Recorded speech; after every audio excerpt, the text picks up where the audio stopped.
பிரான்சில் உயர்கல்வி பயிலும் ஐரோப்பிய ஒன்றியம் அல்லாத வெளிநாட்டு மாணவர்களுக்கான புதிய கல்விக் கொள்கை திட்டத்தை அந்நாட்டு அரசு வெளியிட்டுள்ளது.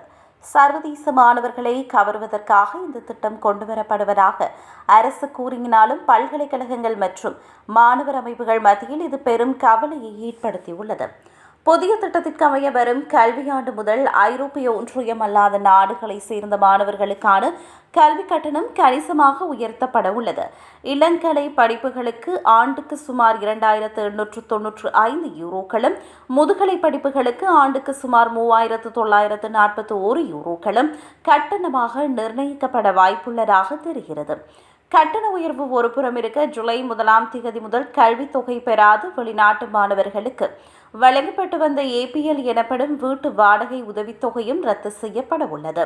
இதனால் பாரிஸ், லியோன் போன்ற முக்கிய நகரங்களில் தங்கி படிக்கும் ஏழை மாணவர்கள் தங்குமிடத்திற்கான கூடுதல் செலவை சந்திக்க நேரிடும். அரசின் இந்த அதிரடி முடிவுகளால் அல்ஜீரியா, மொராக்கோ, துனிசியா, செனகல் போன்ற ஆப்பிரிக்க நாடுகளில் இருந்தும், பிரேசில் உள்ளிட்ட பிற நாடுகளில் இருந்தும் பிரான்சிற்கு வரும் பல்லாயிரக்கணக்கான நடுத்தர குடும்ப மாணவர்கள் நிதியியல் ரீதியாக பெரும் பாதிப்புக்குள்ளாவார்கள் என அஞ்சப்படுகிறது. அதேபோல பிரெஞ்சு அரசின் கல்வி உதவித்தொகைகளும் இனி அறிவியல் தொழில்நுட்பம், செயற்கை நுண்ணறிவு, சுகாதாரம் மற்றும் பொறியியல் போன்ற முன்னுரிமை துறைகளுக்கு மட்டுமே முக்கியத்துவம் அளித்து வழங்கப்படும் என்று அறிவிக்கப்பட்டுள்ளது.